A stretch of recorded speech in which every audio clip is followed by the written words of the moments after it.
Waste Bengal के Medinipur town के पास एक गांव पड़ता है। उसी गांव के रहने वाले हमारे एक सब्सक्राइबर प्रणव भाई बताते हैं कि भैया जो घटना मैं आपको बताने जा रहा हूँ ना, ये मेरे जन्म से 6-7 साल पहले की है। मेरे पूरे परिवार ने 3 साल तक एक बहुत ही भयानक मंजर को फेस किया था। आज भी मेरी फैमिली में कोई उसके बारे में बात तक नहीं करना चाहता, पर आपकी वीडियोस देखने के बाद मुझे बहुत मन किया कि आप ये घटना अपने चैनल पर बताएं। और मैंने अपने बड़े पापा और दीप चाचू से बहुत डांट खा के और बहुत जबरदस्ती करने के बाद ये सारी इन्फॉर्मेशन निकलवाई है। अब ये सारी बातें प्रणव ने अपने ईमेल के फर्स्ट पैराग्राफ में लिखी थी और बिल्कुल लास्ट वाले पैराग्राफ में ये अपील की थी कि भैया प्लीज आप ना मेरे फैमिली में से किसी का भी नाम मत लीजिएगा, क्योंकि मेरी फैमिली को सब लोग उस एरिया में जानते हैं। अब मैं भी यहाँ पर प्रणव और उनकी पूरी फैमिली के प्राइवेसी को ध्यान में रखूंगा, पर यहाँ प्रणव के ईमेल के फर्स्ट और लास्ट पैराग्राफ के बीच जो भयानक आप बीती लिखी गई है ना भाई, उसे पूरा सुनने के बाद आपको एक बहुत तगड़ी लाइफ लेसन मिलने वाली है। फिलहाल आप वीडियो में प्रणव भाई द्वारा भेजे गए ईमेल का स्क्रीनशॉट देख सकते हैं। तो ये कहानी शुरू होती है सन 1995 से,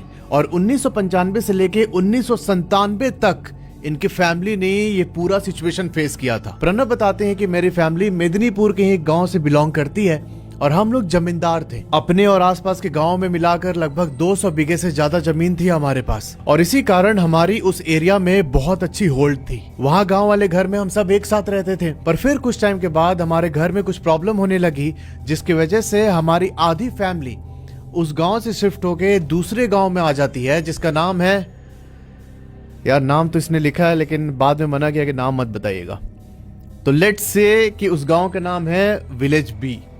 तो ये लोग विलेज ए से शिफ्ट हो जाते हैं विलेज बी में, ठीक है। बस इतना समझना कि ये दोनों गांव विलेज ए और विलेज बी वेस्ट बंगाल के उसी मेदिनीपुर एरिया में आते हैं। प्रणव बताते हैं कि ये सारा कांड मेरे दादाजी के भाई के बेटे की वजह से हुआ है, जिनका नाम है दीप, और वो प्रणव के चाचा लगते हैं। अब यहाँ विलेज बी में भी ये लोग एज अ ज्वाइंट फैमिली रह रहे थे, और फिर कुछ महीने रहने के बाद जो ये दीप अंकल है ना, ये बोलते हैं कि मुझे आप लोगों के साथ नहीं रहना है, मुझे अपना एक अलग घर चाहिए। कुछ हुआ होगा परिवार में आपसी कलह, जिसकी वजह से इन्होंने ये डिसीजन लिया। अब बाकी घर वालों ने बहुत मनाने की कोशिश की कि यार ऐसी कोई बात है तो आपस में बैठ के उसको ठीक कर लेते हैं, ऐसे अलग रहने की क्या जरूरत है। पर दीप अंकल यहाँ पे एकदम अड़े रहे कि नहीं मैं तो अलग ही रहूंगा। तो फिर इनके बाकी घर वालों ने बोला कि ठीक है भाई, और तुम्हारा यही मन है तो तुम कुछ जमीन देख लो, कहाँ तुमको रहना है वहीं पे बनवा लो घर। अब प्रणव बताते हैं कि दीप अंकल ने जो इनका मेन घर था वहां से 600 मीटर दूर धान की खेती हो रखी थी, और उसी खेत के बीच में एक खाली एरिया था।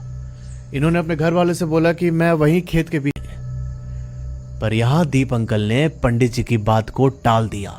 वो एक बहुत बड़े नॉन बिलीवर थे, भूत प्रेत भगवान इन सब किसी चीज में भरोसा नहीं करते थे। उनकी पत्नी ने 1-2 बार बोला कि पंडित जी की बात क्यों नहीं मानते हैं। तब उन्होंने अपनी पत्नी से बोला कि अरे यार ये सब बस ऐसे पैसा ठगने के लिए करता है, अभी उधर शिफ्ट कर दिया तो फिर आएगा, फिर बोलेगा कि इधर ये कर दो उधर वो कर दो, उसके चक्कर में पूजा करना पड़ेगा और हमसे पैसा उठेगा खाली, तो मेरे को कुछ नहीं कराना है, जैसा बन गया है वैसे ही रहने दो, तुड़वा के फिर से करेंगे तो इतना खर्चा भी आएगा।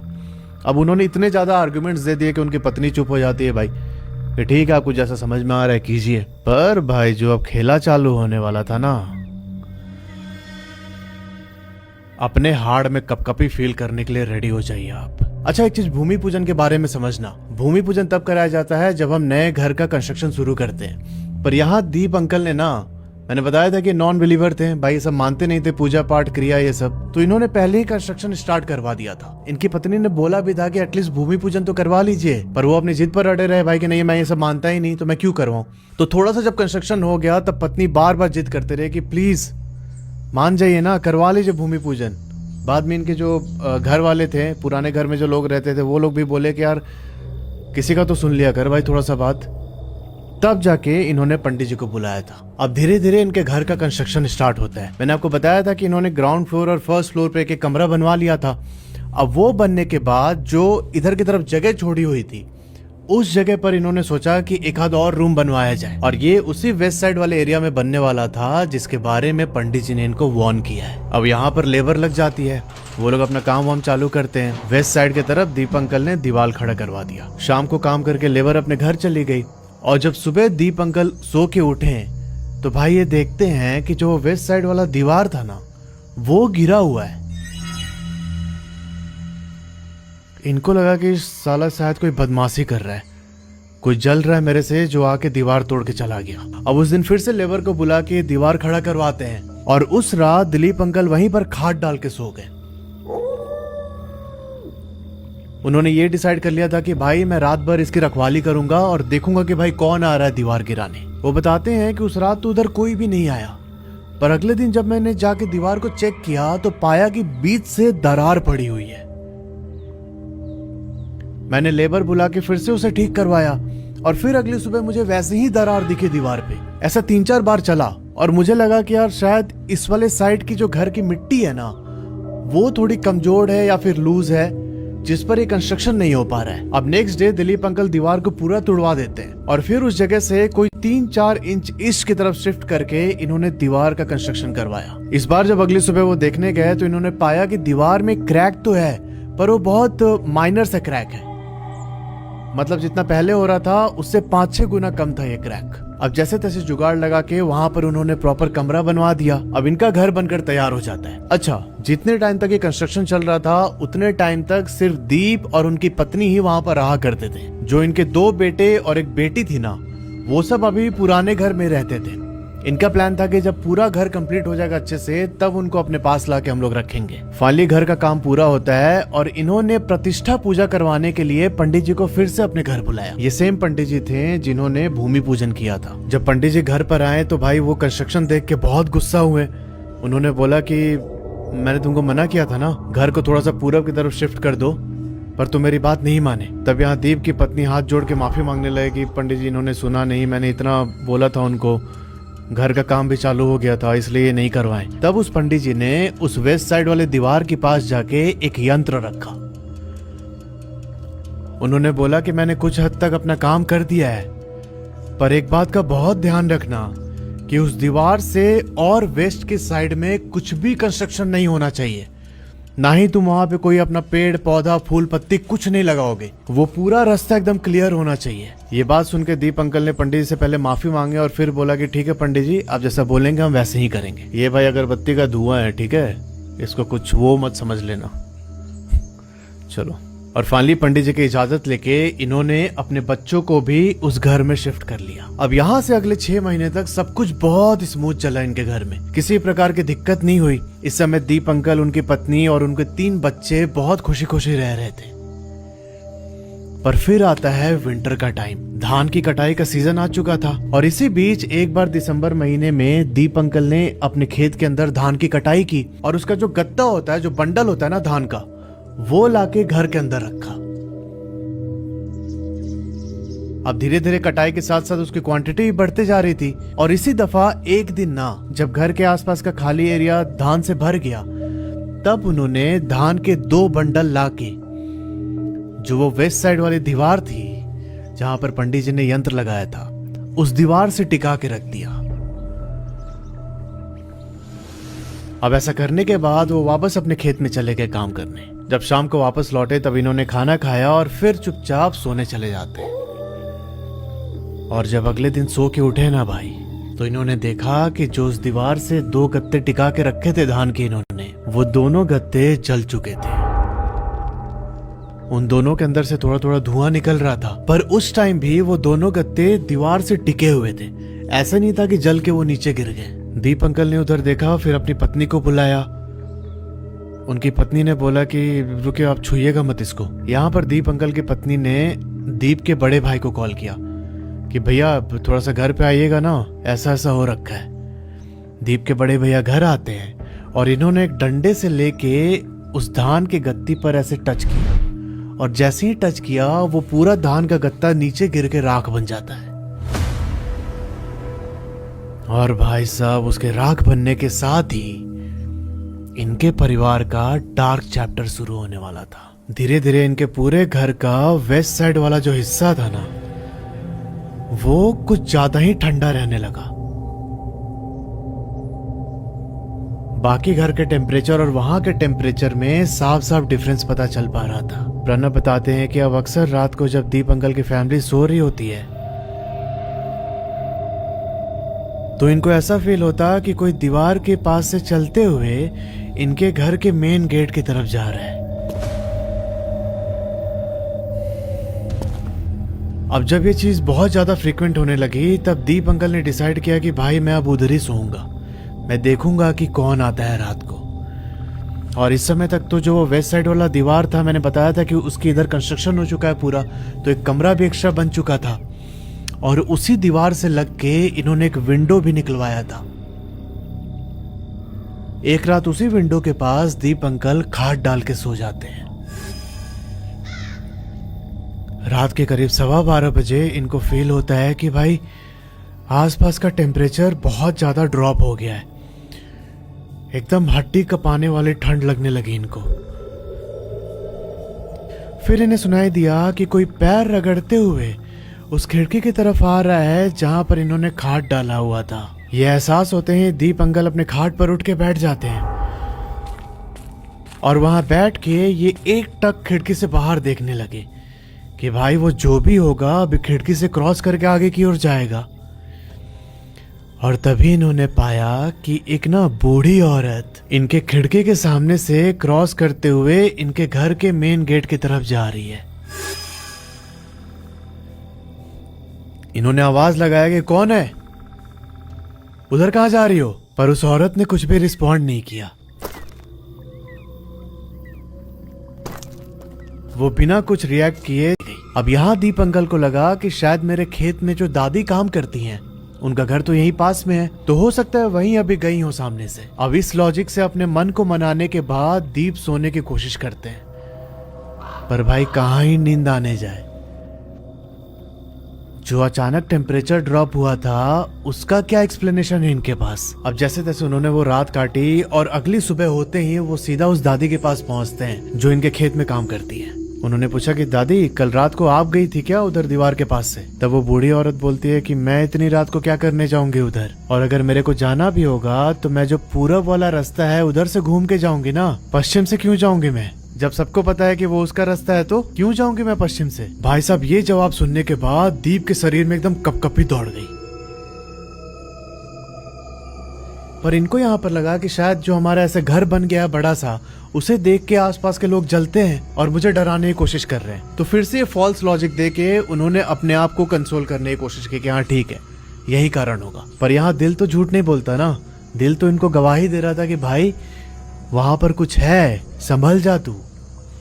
और इसी चक्कर में दीप अंकल डिसाइड करते हैं कि मैं आज रात फिर से वहां पर खाट डाल के सोऊंगा और देखूंगा कि कौन है। अगर जरूरत पड़ी तो मैं बाहर जाके उसे रंगे हाथों पकड़ूंगा। और अगली रात फिर से वही चीज होती है, ये वहां पर खाट डाल के उसका वेट कर रहे थे पर कोई आया ही नहीं उधर। पर फिर तीसरे दिन जब दीप थोड़ा सा रिलैक्स हो गए कि यार ठीक है ये गांव का ही कोई होगा, मुझे डराने की कोशिश कर रहा था, ये निश्चिंत होके उस रात खाट पर सोए हुए थे। और फिर 12:15 के आसपास वही सीन रिपीट होता है। टेम्परेचर अचानक से ड्रॉप हुआ और किसी के चलने की आवाज इनको अपनी खिड़की के पास आने लगी।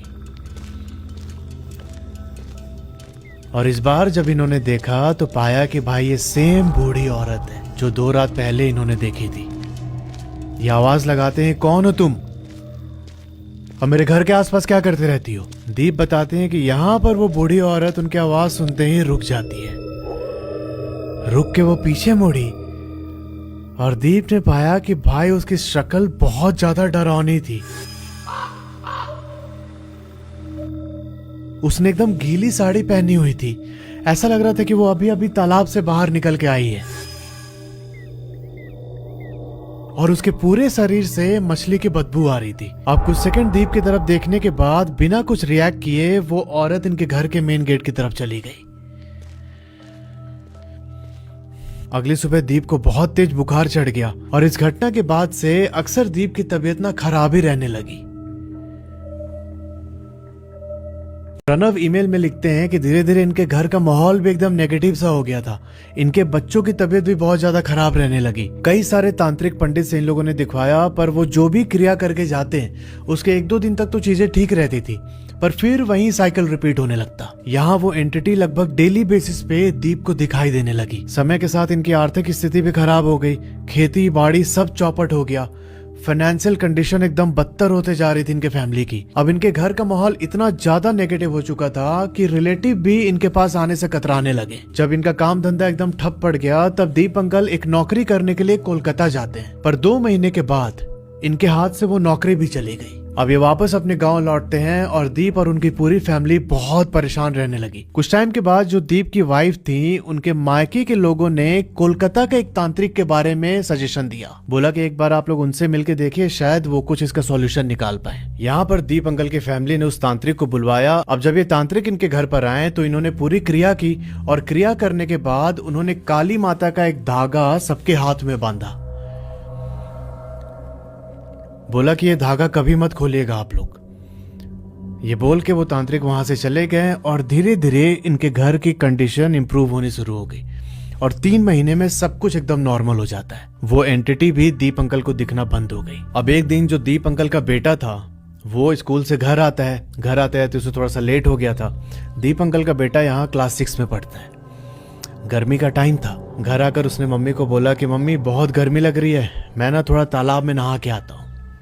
मम्मी ने बोला कि ठीक है, क्योंकि इनका ये डेली रूटीन का हिस्सा था। दीप अंकल का बेटा तालाब में जाके नहाता है और कोई आधे घंटे के बाद वापस घर आया। इस समय उनकी मम्मी किचन में कुछ बना रही थी। उन्होंने देखा कि उनका बेटा अभी घर के अंदर आया है और वहां से सीधा ये अपने कमरे में गया। अब चूंकि जो इनका घर बना था इसका फ्लोर मिट्टी का था, तो ये चिल्लाती हैं कि अरे गिला पैर लेके मत जा अंदर। पर जब तक वो चिल्लाती वो लड़का अंदर जा चुका था। कुछ टाइम के बाद किचन का काम कंप्लीट करके ये अपने बच्चे को डांटने के लिए उस कमरे में जाती है। और भाई जब ये कमरे के अंदर पहुंची तब ये पाती हैं कि वहां पर उनका बेटा है ही नहीं।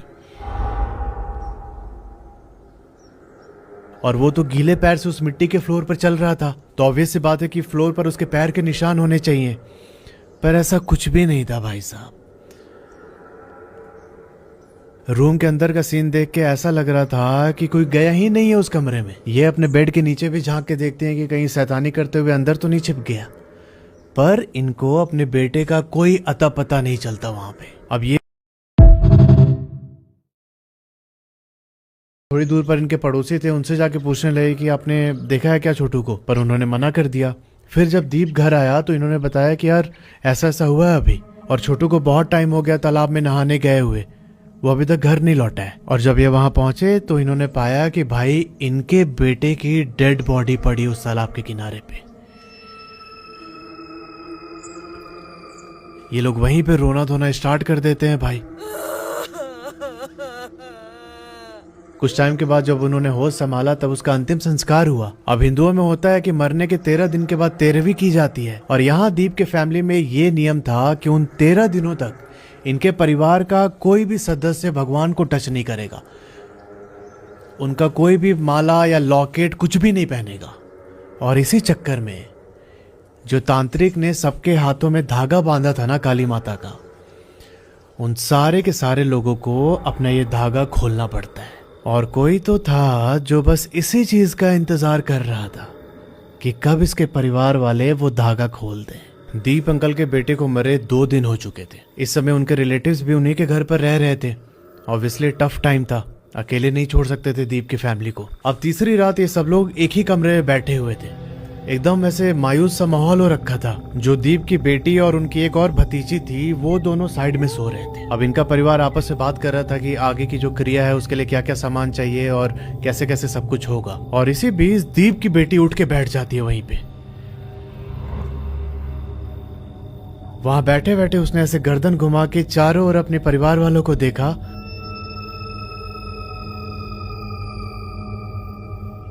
और फिर भाग के कमरे से बाहर निकल जाती है। अब इसके परिवार वाले घबरा गए बहुत ज्यादा। वो सबके सब बाहर निकले देखने के लिए कि दीप की बेटी कहाँ गई। और ये पाते हैं कि जो वो वेस्ट साइड वाली खिड़की थी ना, जहाँ पर दीप खाट लगा के सोया करते थे, वो लड़की वहीं खिड़की के पास खड़ी होके उसने अपनी पूरी बॉडी को उल्टा ट्विस्ट कर रखा है। मतलब उसका सर जमीन को टच कर रहा था और ये सामने से गेट की तरफ देख पा रही थी। गेट पर उसके रिलेटिव खड़े थे और ये उन्हें देखते हुए बहुत जोर जोर से चिल्लाने लगी।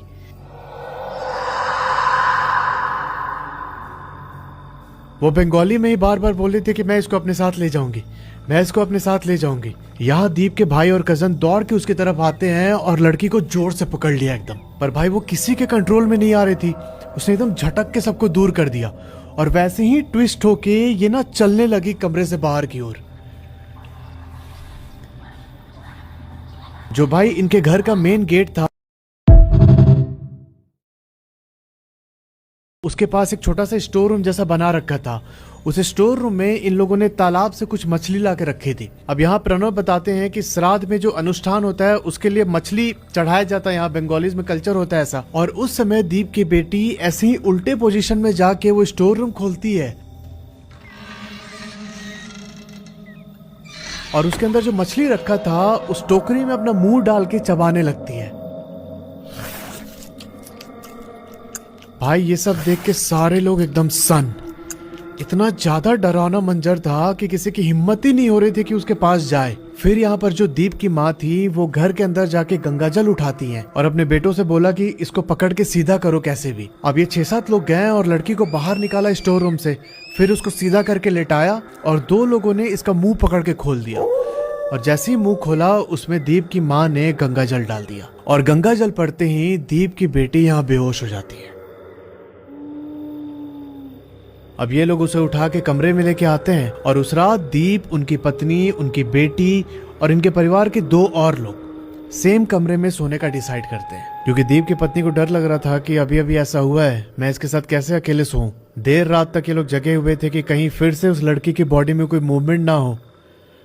पर फिर जब इन्होंने देखा कि नहीं, वो तो एकदम गहरे नींद में सो रही है, तो ये लोग भी निश्चिंत होकर सो जाते हैं। पर जब अगले दिन इनकी नींद खुलती है तो ये पाते हैं कि भाई दीप की बेटी तो वहां पर है ही नहीं।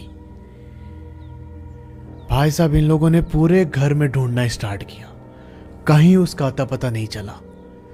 फिर इन लोगों को डाउट हुआ तो ये सब के सब तालाब की ओर भागे। वहां भी दीप की बेटी का कोई अता पता नहीं है। अब ये सब बहुत परेशान हो गए कि यार आखिर वो गई तो गई कहाँ। और इसी बीच इनके घर पर एक चरवाहा आता है। वो बताता है कि इसने दीप के बेटी को उधर शमशान में लेटे हुए देखा है। मैं उधर गाय चराने गया था तो मुझे वो दिखाई पड़ी। अब यहाँ दीप के सारे रिलेटिव भागते हैं उधर शमशान की ओर। किसी को समझ नहीं आ रहा था कि दीप की बेटी आखिर वहां कैसे पहुंची। ये लोग उसे उठा के दोबारा घर पर लेके आए और अब इस पॉइंट से जैसे ही वो लड़की घर के अंदर घुसी ना, उस दोपहर से ही दीप की पत्नी को, जो दीप का बेटा मरा था, उसकी परछाई थोड़े थोड़े टाइम पे दिखाई देने लगी पूरे घर के अंदर। अगली सुबह इनको कमरे में जो वो मिट्टी का फर्श था उस पर गीले पैर के निशान दिखाई देने लगे और हर रात इनको उस वेस्ट साइड की दीवार से किसी के रोने की आवाज सुनाई देती थी। भाई साहब ये 13 दिन निकालना इनके लिए बहुत मुश्किल काम हो गया था। 5वें दिन ये लोग फिर से उस तांत्रिक को बुलाते हैं और जब भाई तांत्रिक, तब जो दीप की बेटी थी ये फिर से पोजेस हो जाती है और यहाँ दीप की बेटी एक दूसरे ही आवाज में तांत्रिक की ओर फिंगर पॉइंट आउट करके बोलती है कि ये सब मरेगा, इसके बीच में मत पड़। अगर तू कुछ करने का कोशिश किया तो तू भी मरेगा, चला जाए यहां से। अब ये चीज देख के उस तांत्रिक ने भी कुछ भी करने से मना कर दिया। वो बोला कि मुझे माफ कीजिएगा, मैं कुछ नहीं कर सकता अब। और ये बात बोल के तांत्रिक उनके घर से बाहर निकल जाता है। अब ये सबके सब बहुत हेल्पलेस फील कर रहे थे और जो इनके रिलेटिव थे दीप भैया के, ये लोग भी अपने घर वापस चले गए कि भाई तांत्रिक को जब वो नहीं छोड़ रही तो हमारी क्या ही औकात है। अब फाइनली इसी चीज को झेलते हुए 13 दिन क्रॉस होते हैं। इनके बेटे का जो श्राद्ध का पूरा क्रिया होता है वो खत्म होता है और फिर इन्होंने डिसाइड किया कि अब हम कहीं और बात करेंगे, किसी और तांत्रिक से कांटेक्ट करेंगे। अब इसी बीच एक दफा जब दीप की पत्नी किचन में खाना बना रही थी तो जो इनकी बेटी है ना, वो किचन के अंदर आती है और अपनी माँ की साड़ी उठा के जो चूल्हा था उसके अंदर डाल दिया। अब साड़ी आग में पड़ते ही दीप की पत्नी ने उसे निकालना चाहा, पर जो उनकी बेटी थी उन्होंने इनका हाथ ही पकड़ लिया ऐसे। मतलब इतनी ताकत से उसने हाथ पकड़ा था कि दीप की पत्नी कुछ मूवमेंट ही नहीं कर पा रही थी। प्रणब बताते हैं कि जो दीप अंकल की वाइफ हैं, उनका लेफ्ट हैंड जल गया उस आग में। आज भी उनके हाथ पे बहुत बड़ा सा निशान है। फिर ये अपने पति को जोर जोर से चिल्लाने लगी और तब जब इनके पति वापस आए तब उन्होंने बेटी को पकड़ के बाहर निकाला किचन से और अपनी पत्नी को पूरा जलने से बचाया। अब इस घटना के कुछ दिन के बाद दीप के दूसरे बेटे की तबीयत अचानक बहुत खराब हो गई। ये लोग इसे पास के नर्सिंग होम में लेके जाते हैं और वहां डॉक्टर ने इसे गलत इंजेक्शन दे दिया, जिसकी वजह से बेटे की हालत और ज्यादा बिगड़ गई। डॉक्टर बोलता है कि इसे तुरंत कोलकाता लेके जाना पड़ेगा। ये लोग फाइनली अपने बेटे को लेके कोलकाता के एक हॉस्पिटल में एडमिट करते हैं। वहाँ डॉक्टर ने बोला कि जब तक ये पूरी तरीके से ठीक नहीं हो जाता है आप लोग इसे लेके घर नहीं जाएंगे। दीप के दूसरे बेटे को हॉस्पिटल में एडमिट हुए 3 दिन हो चुके थे। अब यहाँ पर जो प्रणव के पापा थे ना, वो कोलकाता में ही एक कंपनी के अंदर जॉब करते थे। एक दिन प्रणव के पापा कालीघाट मंदिर में पूजा करने के बाद उसका प्रसाद लेके दीप के बेटे के पास पहुंचते हैं हॉस्पिटल उसे देखने के लिए। अब यहाँ पर दीप का बेटा वो प्रसाद खाने की हालत में नहीं था, तो उन्होंने क्या किया कि प्रसाद को लेके उसे दीप के बेटे के सर से टच करा दिया। और भाई ऐसा कराने के 4 दिन के अंदर ही दीप का बेटा पूरी तरीके से ठीक हो जाता है। दीप और उनकी पत्नी बेटे को लेके वापस गाँव आ गए, पर गाँव वाले घर में हालात अभी भी वैसे ही थे। पूरी नेगेटिविटी भरी हुई थी एकदम, और हर समय इनके ऊपर तलवार लटका रहता कि यार कहीं वो एंटिटी फिर से कुछ हार्म ना कर दे। अब ये लोग तो लगातार इसी जुगत में थे कि कहीं, और फाइनली इनको एक दूरी माता के बारे में पता चलता है। अब एग्जैक्ट दूरी माता क्या होती हैं ये तो मुझे नहीं पता, पर ईमेल में प्रणव ने लिखा कि जो इन सब चीजों को ठीक करती हैं उन्हें दूरी माता बोलते हैं। उनका घर इनके गांव से कोई 50 किलोमीटर दूर था। अब अगली सुबह प्रणव के पापा, दीप अंकल और उनके कुछ रिलेटिव उस दूरी माता के घर पर पहुंचते हैं। और जब ये घर पर पहुंचे तो ये पाते हैं कि भाई वो दूरी माता बहुत ज्यादा बूढ़ी हो चुकी है अभी, और जो ये झाड़ फूक वाला काम है अब इनका बेटा करता है इसे। पर उस दिन जब ये लोग उस माता के पास पहुंचे ना, तब उन्होंने इनको देख के बोला कि मुझे पता था तुम लोग मेरे पास जरूर आओगे। और फिर उन्होंने दीप की तरफ देखा और बोला कि तेरी एक गलती की वजह से तेरे परिवार का नाश हो गया है, थोड़ा बहुत जो बचा है वो भी खत्म हो जाएगा, पर क्योंकि तू मेरे पास आया है तो अब ये मेरी जिम्मेदारी बन गई है कि मैं तुझे इस चीज से बाहर निकालूं। उन माता ने उनको एक लाल कपड़े में कुछ बांध के दिया और बोला कि इसे सीधा ले जाके अपने घर के जो पश्चिम वाली दीवार है, जहाँ जिसकी वजह से सब कुछ हो रहा है, उस दीवार के पास रख देना और गलती से भी खोलना मत इसे। और मैं आज रात को कुछ क्रिया करूंगी, पर उस क्रिया को करने से पहले कुछ सामान चाहिए। 4 काले मुर्गे, 4 मिट्टी का बर्तन, 4 कील, जो दीवार में कील लगाते हैं ना वो, और कुछ जो पूजा की सामग्री होती है वो इन्होंने दीप को बोला कि ये सब कुछ अपने पास रखना। फाइनली रात को बूढ़ी माँ इनके घर पर आती हैं और जो लाल कपड़ा रख रखा था ना उन्होंने दीवार के पास, उसे हाथ में लेके जो इनकी बेटी थी, जो दीप की बेटी थी, उसके बेटी के ऊपर से ऐसे घुमाया। और घुमाने के बाद वो लाल कपड़ा लेके जो पीछे तालाब था उस तालाब में जाके डाल दिया। प्रणव बताते हैं कि भैया मेरे पापा ने बताया कि उस तालाब में जैसे वो कपड़ा गया ना, वहां से कुछ वाइट बुलबुला जैसा उठने लगा, और उस बुलबुले के उठने के साथ ही आसपास बहुत ठंडी हवा चलने लगी। मेरे बड़े पापा को ऐसा लग रहा था कि मानो तालाब के अंदर से कोई चीख रहा हो एकदम जोर जोर से। यहाँ उस माता जी ने उन 4 मुर्गों की बलि दी, उनके ब्लड को लेके जो मिट्टी का बर्तन था उसके अंदर डाला, और फिर जो 4 कीले थी उन कीलों को उन ब्लड में नहलाया गया। और फिर वो घर के अंदर वापस आई। वहां पर कुछ हवन करने के बाद जो वो 4 कीले थी, उन 4 कीलों को इनके घर के 4 कोनों में गाड़ देती है। ऐसा करने के बाद उन्होंने बोला कि अब वो कभी परेशान नहीं करेगी तुम दोनों को। फिर उस बूढ़ी माता ने उस एंटिटी के बारे में बताया। उन्होंने बोला कि ये एक जोखी, जिसे जलचर भी बोलते हैं वहां के लैंग्वेज में, एक जलचर है जो कि उस तालाब से निकलकर शमशान की ओर जाती है डेली। अब यहाँ पर एक चीज नोट करना कि जो दीप अंकल ने नया तालाब बनवाया था, वहां उससे पहले एक छोटा सा और पॉन्ड था। उसी पॉन्ड को इन्होंने पूरा एक्सपैंड करवाया था। तुम्हारे इस घर के निर्माण से